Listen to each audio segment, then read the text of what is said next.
y'all have probably been waiting for this one for a while. For those who have seen my Sailor Moon videos so far, it should probably go without saying, this is the very last season. But not the last arc! You see, similarly to Sailor Moon R, the very last season of Sailor Moon is split into 2 arcs, and since I went out of my way to split the Makai Tree Alien and the Black Moon Clan arcs of Sailor Moon R, I think I should separate the Nehelania arc and the Shadow Galactica arc of Sailor Moon Sailor Stars. Star! A great big shining star! No. Sailor Moon Sailor Stars. It's not the right clip. Sailor Stars. What's this about stars?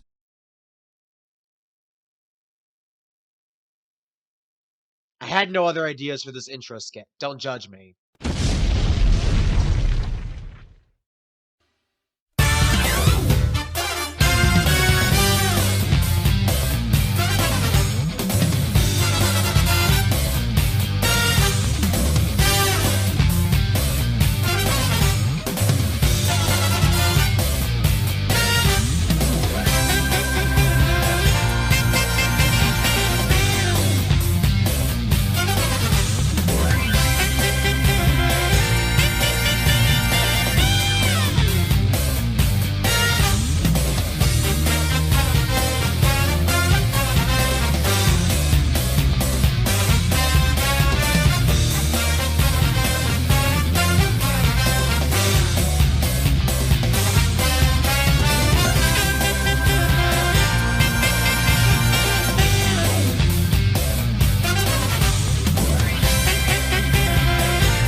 The ones who left you there, the same people who now enjoy love and happiness on Earth. You hate them, don't you? Yes, I hate them with every fiber of my being, especially her. Once again, you are probably wondering why I'm talking about the intro, and that's actually because Sailor Moon Sailor Stars got a new intro. I don't mean like just animation-wise like the other seasons. They actually gave it a new song, and it's good. I'm not exactly sure how I feel about it versus Moonlight Descent, the original intro, in addition to the DIC/Cloverway dub, and you know, despite how much I shit on the DIC/Cloverway dub, I complain about it a lot.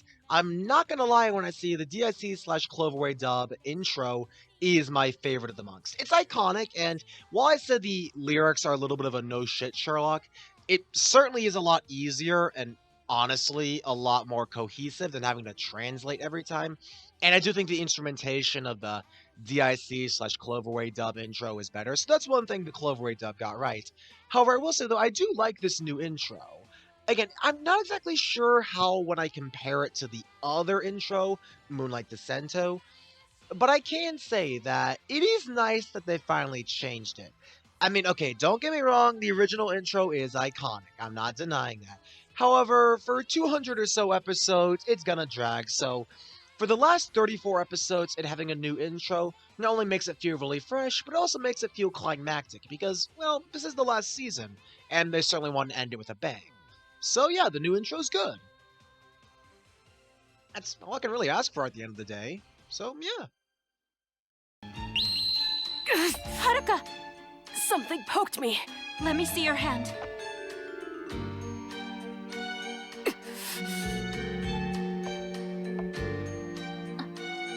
It looks like a shard of glass. It also might seem a little stupid to do another character segment, since basically every character here is ones we've already seen.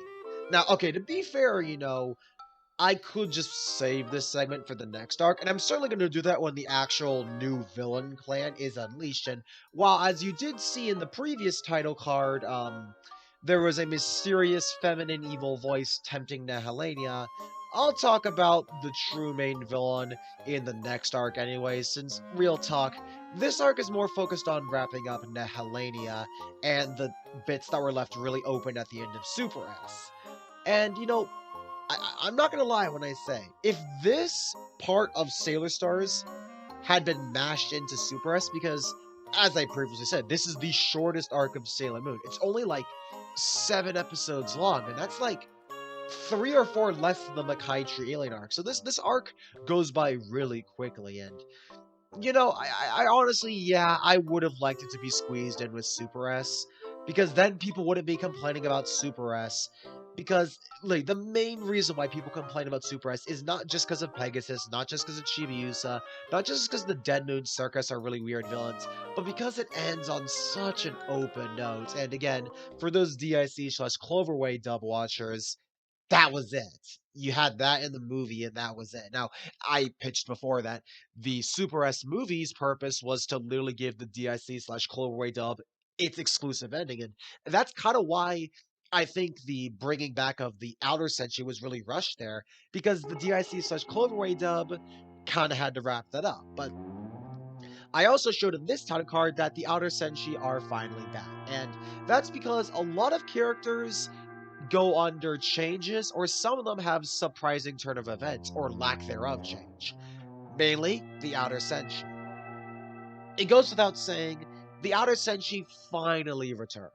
Now, I'm really glad because I personally think to them as a really interesting addition to the Sailor Scouts. Like, okay, yeah, I know Haruka/Uranus is kind of bitchy, but honestly, at least she doesn't try to hide it. I mean, Neptune/Michiru hides it more than anything. Pluto comes back as well because she's finally got her power back from the Gate of Time. And actually, the very, very first thing this arc opens up with is Hotaru and Dr. Tomoe. Yep, I am not lying, people. The very first thing you're gonna see after that new intro is the baby Hotaru. And keep in mind, she's still a child from Sailor Moon S, Season 3, the Deathbusters arc. We'll get to see Dr. Tomoe, in addition to Setsuna/Sailor Pluto. We'll see the girls are graduating their schools, starting to go into the new one. We get to see their characteristics. We see some cheerful and cute banter, in addition to Luna and Artemis, and the kitty that I forgot to mention back in Super S, that's with Chibiusa. And we even get to see Nehelania being tempted by the mysterious voice, who is of course the main villain of the next arc. If I can give Sailor Stars' Nehelania arc credit, one thing is that, well, not just Sailor Stars' Nehelania arc, but the entirety of Sailor Stars, is that it wastes no time. I know Sailor Stars as a whole is the shortest arc. I mean, not even just the shortest arc, the shortest season. 34 episodes, which is shorter than Sailor Moon S. However, similarly to S, this benefits and works in favor of the arc, because it wastes no time. And I mentioned this in that review as well. Since Sailor Moon, given the entirety of the 90s anime, is 200 episodes long, you'd think that there would be a lot of wasted time, and there certainly is. But in this arc, I can see a defense for the screen time here. Yep, I wrote that with this in mind. Again, I scripted out the entirety of my Sailor Moon reviews ahead of time. I just have to record them, get the clips, and all that jazz. However, with the series being 200 episodes and some arcs being longer than others, there's bound to be filler, and there's bound to be times that drags. However, for the arcs that have less episodes, they drag less because they can't waste time. So, while it may seem a weird way of putting it, sometimes less is more.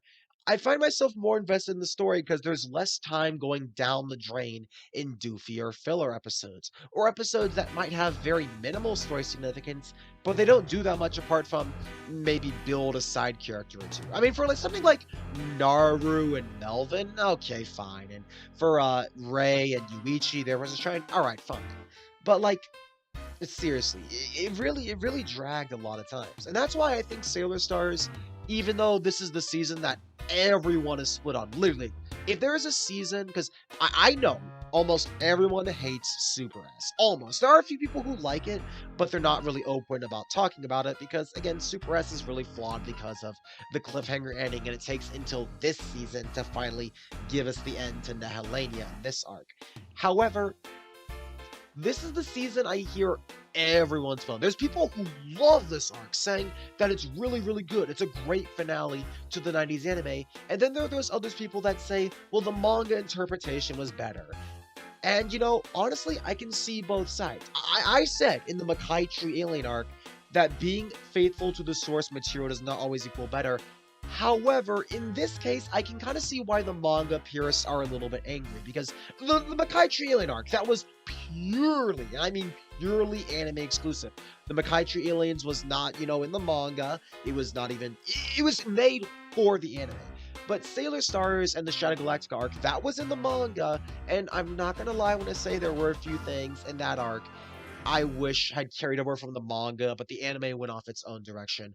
But we'll talk about that there. All in all, I find the characters here, they start out kind of samey, They start out kind of samey. There's there's the Outer Senshi, they return. We get all of them back inevitably, even Sailor Saturn, who was a power manifest and allows her to grow up again later on, and that's good. Chibiusa gets a little bit more screen time before she heads back off to the future. And obviously Nehelania herself gets, the development, with this being her last screen time as well. But thankfully, I have great news to report, and that's that Mamoru / Tuxedo Mask finally got a little bit of development, even after his development in the first arc. And you know what? I'm also proud to admit the mind control aspect, because remember how in Arc 1, when Tuxedo Mask got mind controlled and thinking he was Endymion? Yeah. This is yet another thing the Dark Kingdom arc got wrong. Okay. I know. First anime in America. It was Sailor Moon's very first exposure. It's iconic. We get to see all the characters doof out and be funny because they don't know how their powers work. The Four Kingsmen of Heaven are the best elites. The final fight's really iconic and really dark because the Sailor Scouts actually died. We saw their bodies. Okay, I get it. People, I get it. But the Dark Kingdom arc is still my least favorite.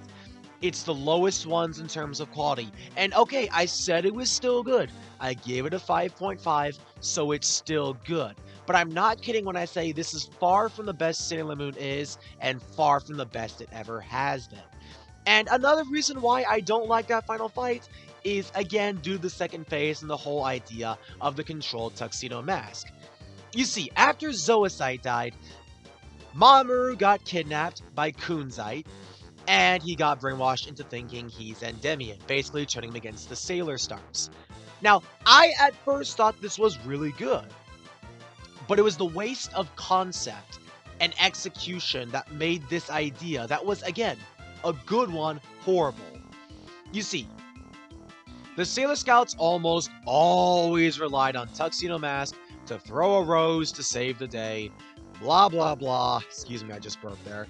And it just made me think, okay, when the Sailor Scouts see Tuxedo Mask is controlled, they'll learn to not rely on him throwing the rose. Or, they'll learn to, rely on each other. We'll get the other characters apart from Sailor Moon actually finishing off the Yoma demons. Because the other Sailor Guardians, like Mercury, Venus, Mars, Neptune, Jupiter, all the other Sailor Scouts, they never land the final blow, with the only exceptions being the Outer Senshi. But keep in mind, they don't even come until Season 3, and that's during the Deathbusters arc. So basically every fight scene is all the other characters weakening the demons, and Sailor Moon just gets the last hit because main character immunity. Okay, I get it, For the 7 strongest Yoma demons, where they had to purify the rainbow crystals out of them, they couldn't kill the people because they were, again, humans. But in the other arcs, like the droids, another reason why I didn't really like the droids in Arc 2, the Black Moon Clan, that much, they could have gone all out. But nah, Sailor Moon still has to be the one that deals the last hit. I need to tie this back into the Endymion and Mamoru thing, though. Again, they do this thing where they try and turn him against a bunch, even having him argue against Kunzite, since him and Kunzite prioritize differently from killing the Sailor Guardians or obtaining the Silver Crystal. And this causes Mamoru to still fight the Sailor Guardians, even when he's controlled, but then the second the Yoma demons are nearly about to kill the Guardians, since Mamoru wants to get the Silver Crystal, he prioritizes that and helps the Sailor Guardians, but runs away saying, "You won't be so lucky next time." Seriously, Mamoru, I get it, you love Usagi. I also get about the whole faded love between, Endymion and Serenity and their reincarnation Sailor Moon and Tuxedo Mask. I get that, you're trying to fight their control. However, it's okay, I get it, they're trying to do it to be emotional, but it takes away the opportunity to build independence for the Sailor Scouts in the battles, and furthermore, it also makes Beryl look like an idiot, since she's basically letting Endymion be mind controlled, but actually help the Guardians. But it's like it makes Beryl stupid. You see, Tuxedo Mask is not fully following your orders, and only during the very last 2 episodes do you actually think, okay, I gotta brainwash Tuxedo Mask more, and you do that, and then you go to the fight. And okay, the fight with Tuxedo Mask and Mamoru was actually good. It had more motion shots. It was emotional. I found the music box remix of the main theme uh actually really nailing the emotion. But it's like up until that point, it's just like, ugh. And keep in mind, Tuxedo Mask still helped the Sailor Guardians, even when, in quotation marks, under the Dark Kingdom's control. It's like, do you want me to think of you as a threat or not? Do you want to nail the drama or not? What's with this going in between stuff? Again, if you want to make it dark and make Tuxedo Mask evil, go all out. If you want him to fight it and be good, then have him fight and be good. Again, you can do this middle ground stuff, but it drags on for a fourth of the Dark Kingdom arc. And again, the Dark Kingdom arc is the longest one. Iconic final fight or not, best elites or not, it doesn't change the fact the Dark Kingdom arc is long and drawn out. And the whole mind control Tuxedo Mask thing, I really complain about because it was such a good idea, wasted and more used to drag out screen time and waste screen time, which could have been used to develop other characters, or better yet, you could have even used it to develop Usagi herself more so. Now, do they do that later on? Yes, but it's like, ugh. And this is why the Nehelania arc actually gets the mind controlling of Tuxedo Mask right. Now, I'll go into more detail about that in the story segment, which will come after the audio segment. And actually, while on the topic of the audio segment, I actually never gave clips of Sailor Moon Super S's audio, and I did that on purpose, so I do it here, since the Nehelania arc is finished anyways, and they do carry over a few of Super S's tracks. So now let's go on to the audio section. Stop it! Let him go! Mama! Mars! Flame Sniper! Mercury! Aqua Rhapsody!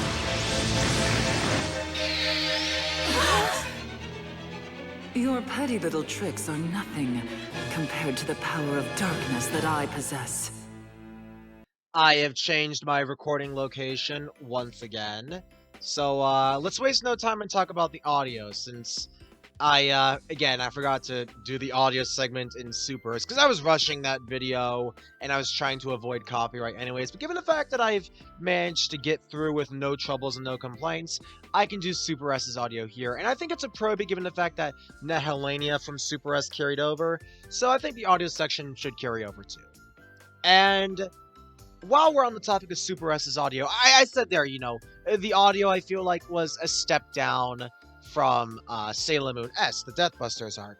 However, I can safely say, though, that I understand why, because they wanted the arc to be slower, and the music, even so, is still pretty good, even if the audio in Super S is mixed. And again, I'm carrying this over here because the Nehelania arc continues off of what was left open in the Super S arc, naturally.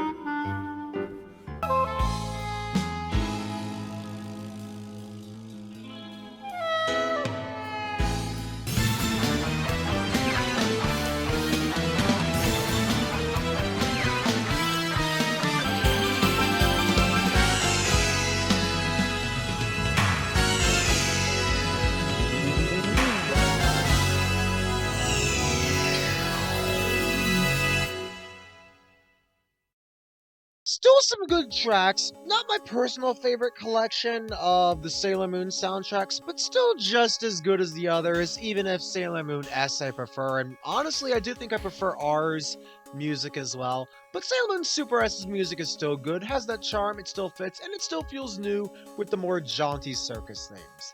Now we can finally talk about the Nehelania arc story, and again, I am sorry for the confusion. So, This is, of course, the shortest arc, so the story segment is going to be really, really small, and I might ramble about other things to lengthen it to make this review at least feel a little more content-driven. So, get yourself a drink of blinker fluid and chug up. Or chug down? Just drink. Ah. Get some goldfish, too, because I love goldfish. Wait, you really intend to die along with me? Where's the meaning in that? Your death would serve no purpose! That's not true. I have faith. In what? The princess. She is our beacon of hope. Funny thing, actually, about Sailor Moon Sailor Stars Season 5 is that this arc, the Nehelania arc, is actually not the part of Sailor Stars people out there really, really hate on. I kind of said before that I'm certainly not the most informed Sailor Moon fan, so I don't think I should say exactly how the entirety fan base feels about it, because that's a bit of a generalization. But from the people I've heard, people are really, really split on Sailor Moon Sailor Stars. There are people who love it, who people say it's a really good finale, and even if the mixed stuff in the Shadow Galactica arc really hold it down, in addition to the fact that they should have squeezed the Nehelania arc with Super S, I do agree with those criticisms. However, I'm not gonna lie when I say, as a whole, because I've already said the Dark Kingdom arc is my least favorite one, and with that being said, obviously I'd like Sailor Stars more, and I'm not gonna lie when I say I think the criticisms on Sailor Stars are more understandable than the criticisms pointed at the Makai Tree arc, and especially Super S. But I will say, though, that I kind of have the opposite problem as everyone, where the Nehelania arc really is the sour spot for me, though the Nehelania arc still has good stuff. I just feel like, again, I agree with the criticism. The Nehelania arc should have been squeezed into Super S, so that way DSC/Cloverway could end on a good note without having to watch the Super S movie and theorize like I did as a kid. Now, okay, I still think the Super S movie works in the case of the DSC/Cloverway dub. People wonder why, because in the Viz chronology, it doesn't make sense. But in the DIC/Cloverway dub, it does make sense. And I think the same can actually be said for the other Sailor Moon movies. R's movie, S's movie, and Super S movie. I think they actually are, in a weird way, the fill-in for the episodes DIC cut out. But again, it's a major hypothesis, a major theory. Though I will say, though, as much as I really would have preferred this to be in Super S, I will say, though, it does add for a pretty darn good way to start out this season. Similarly to the Makai Tree arc kind of going on its own way and also giving the scouts back their memories in a pretty quick way that didn't feel too drawn out. It may have been a little bit rushed, sure, but honestly, the ending of the Dark Kingdom arc was even more flawed, so I'm all for it. And with this essentially being a final battle at the start of the season, it definitely grabs your attention. As I had previously stated, the very, very first thing you will see coming out of this arc are all the characters coming back familiar and new. I mean, obviously we have the cat Diana, Luna, Artemis. And again, I apologize for forgetting to bring up Diana the Grey Cat, but we also get Nehelania, we get the mysterious voice, who is Galaxia from the Shadow Galactica arc and the main villain. We get her tempting Nehelania. Chibiusa tries to go back to the past thinking everything is fine, but of course, the dark power returns and Sailor Minimoon has to stay just a little bit longer to finish up the job that she started alongside the other scouts. Nehelania shatters a mirror of hers that shatters into, well, several glass fragments, and one of them just so happens to land in Mamoru's eye and several other people and spread across several places in Juban.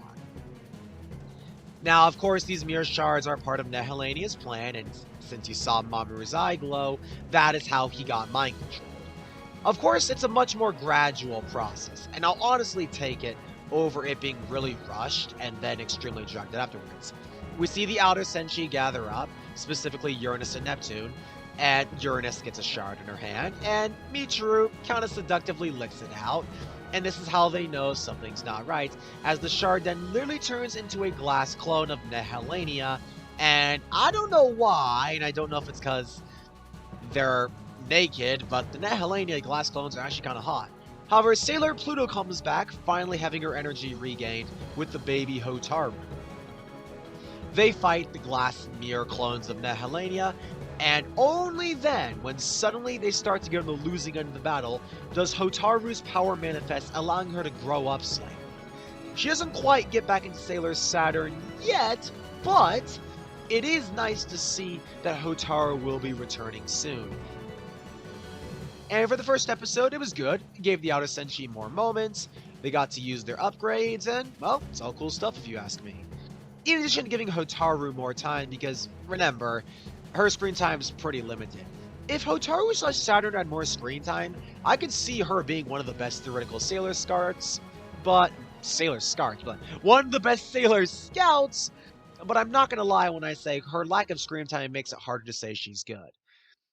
Hotaru and Pluto both also convince Uranus and Neptune to team up with the other Sailor Guardians and stop Nehelania. We have a few more mirror clone battles, which are good, which use all the scouts' new abilities and their new transformation scenes, since, much like every other part of the series, they get new transformation scenes and new powers every season, with this one being the only exception.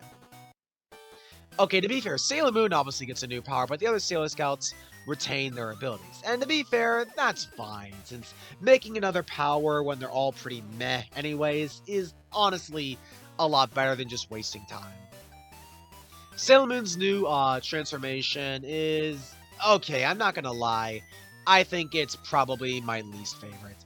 Her new attack is called Therapy Honeymoon Kiss. Wow, that is kind of lame. I mean, it started out with Moon Tiara action. Lame, but it's the first arc. Then we had Moon Healing Escalation. Certainly better. Then we had Moon Princess Escalation, which is probably the best one. Moon Spiral Heart Attack, more simple. Moon Gorgeous Meditation, and now Honeymoon Therapeutic Kiss. Wow, these attacks really wavered in quality. Anyways, Mamoru finally, after many scenes of looking into mirrors, falls under Nehelania's control, and she tempts and taunts the Sailor Guardians to come to her lair and finally finish what they had started.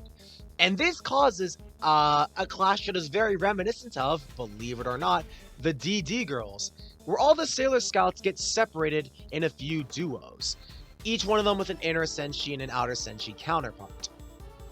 This builds good time for the different Senshi Scouts to bond and start to put aside their differences in favor of stopping the greater threat. And it's a good moment for all the characters finally starting to get along, since like I said, the outer Senshi still don't quite have the highest of opinions on the inner Senshi, but they don't hate them either.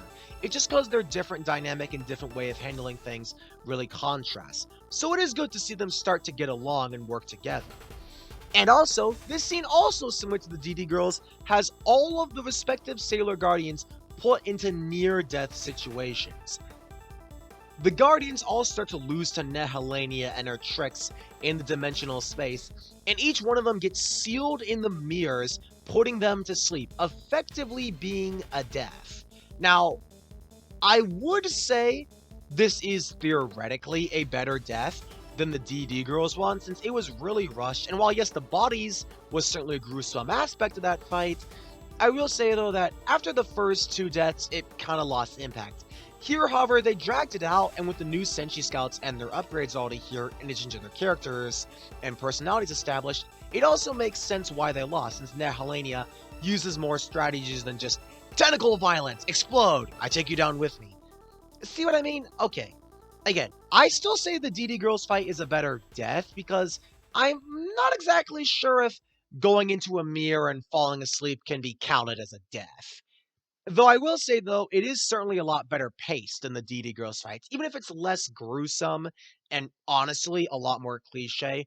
I can honestly say it was dragged out better, and it makes the hopelessness of the situation feel more believable than just a rushed, ugh, I need to kiss you, Michiru, or if I go down, I'm taking you with me. You know, it's just, again, I don't mean to spit on the DD Girls fight. That was the best part of the final fight of the Dark Kingdom arc, but it's certainly not the best fight in the series, and it certainly is not the best fight in the Dark Kingdom arc as a whole. It's the best part of the final fight, doesn't exactly make it the best fight in the Dark Kingdom arc, much less the entire series. Anyways, after the Sailor Scouts team up with each other and gradually get defeated by Nehelania trapping them in mirrors, Sailor Moon, Chibi Moon, and Hotaru Sailor Saturn are the only ones who make it to Nehelania face to face for a clash alongside the mind-controlled Tuxedo Mask. However, unlike the Dark Kingdom arc, Tuxedo Mask doesn't fight. And now this might sound disappointing, and yeah, I wanted to see Tuxedo Mask in his prince armor with the sword again. I'm sure a lot of people did. However, I will say though, they did make it work a lot better with Nehelania basically using him as a shield, effectively holding the dude hostage. Again, I feel like the fight honestly was better with Tuxedo Mask in quotation marks since, well, he actually freaking fought in the Dark Kingdom arc. However, Nehelania's fight is way better than Beryl/Metalia's fight. It still amounts to basically the same thing, a giant energy clash. However, unlike Beryl, I think Metalia had a better justification. Indigent Chibiusa nearly vanishing, the stakes are much higher. Mamoru has been controlled. Saturn was about to use the same ability that nearly killed her until she got spared by reverting to the form of a child. So the fight here is just much better, even if it's a bit more slower and the final energy clash is less of a spectacle. We do get to see Nehelania's backstory, and I do think the whole being beautiful backstory is really cliche, but it's certainly more justifiable than being jealous over Endymion like Beryl was. Beryl, you can't control Endymion, you can't force him to love you, so that's out of your control. But your beauty, you can control that, and if a mirror deluded you into thinking otherwise, I think that's more believable. It doesn't change the fact that it's really lame, but I can say it's better than Beryl, and honestly, Nehelania as a villain is better than Beryl. Nehelania got a better fight, Nehelania got more interesting dynamics. I think Nehelania also had better lines and a better role in the story. And the fact that Sailor Moon actually forgiving Nehelania just shows how really kind and pure Usagi is. She even sends her back to the past where Nehelania can live the life she never had. Again, really kind-hearted. And at the end of the day, the Nehelania arc is done.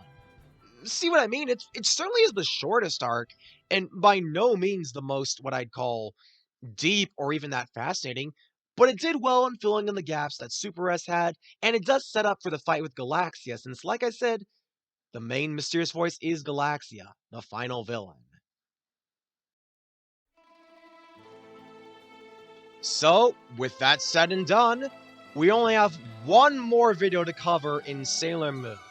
Now, I'm not going to be rating the Nehelania arc, similarly to how I did the Makaitri arc on its own, because that's not really fair. I mean, I can compare 34 episodes to 46 episodes, but I can't compare 7 episodes to 46. That's why I didn't compare the Makaitri arc to the rest of R. Because the Makaitri arc was like 9 or 12 episodes, depending on which dub you watched. Again, I don't remember the specifics. And I'm willing to compare a full season to a full season. But arcs can differentiate. There's some series that have 1 episode arcs. Actually, a good example is Tsubasa Reservoir Chronicle, which is a Clamp spin-off featuring Cardcaptor Sakura, XXX Holic, and Magic Knight Rayearth characters. Tsubasa Reservoir Chronicle was basically kind of like that multiverse episode of Family Guy where Stewie and Brian went through the multiverses, where every episode was basically a new world with them traveling through, and some of the worlds they naturally stayed in for 1 episode, while others did. So I feel like it's not fair to compare shorter arcs, though I can compare shorter seasons because they have more content to analyze.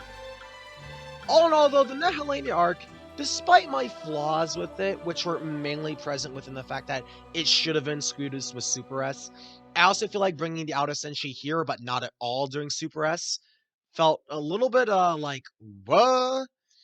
And, again, Nehelania. I think Nehelania isn't the best villain. I think her backstory is nowhere near as enduring as Aelinon's, Dr. Tomoe's, Nephrite's, and all that jazz. But I can say she's a better Dark Queen than Beryl. And while Mistress Nine was honestly a more interesting female villain, I can say that Nehelania's fight was better than Mistress Nine's. In addition to the fact that Nehelania did more, since Mistress Nine didn't have a lot of screen time. Now, of course, she did have more screen time as Hotaru, Tomoe, and Sailor Saturn, but that was overshadowed by Pharaoh 90, and you can watch the Sailor Moon S review for my complaints upon that. But even so, this is a good arc. It's the shortest arc, so I can't exactly say it being shorter than the others automatically makes it bad. Like I said, it's not fair to compare 7 episodes to 46. But if I will say one thing though, it did give it the chance to, not waste time. And with it having less episodes, there was less opportunities to waste time. Therefore, I found it more watchable than the Dark Kingdom arc. This is what makes watching long anime really, really hard for me. I mean, Sailor Moon's a long anime, and I watched it and I was able to get through it. Dragon Ball, I tried Dragon Ball. I just couldn't. It was too long. It was too slow. And I mean, I'll finish Dragon Ball Classic at some rates, but I don't know. I was able to do Hunter x Hunter because Hunter x Hunter was good, even though the first season was a little bit slow. And other animes like Fairy Tail I can watch because they started out good. But this is what makes watching long anime really hard. And that's why I more often opt to review shorter animes, because I can make reviews about shorter animes easier. And shorter animes just, they have less time of me sitting on the couch and just staring at a TV. I find myself watching shorter animes, and the few long animes I do watch, I really, really like, which is harder to find. But like I said, I won't be rating the Nehelania arc on its own like I did the Makai Tree, so you'll have to wait until the Shadow Galactica arc, which I don't know if it'll be the next video, but I'll definitely try and get that video out. So until then, I'm Quinn866, have a good one.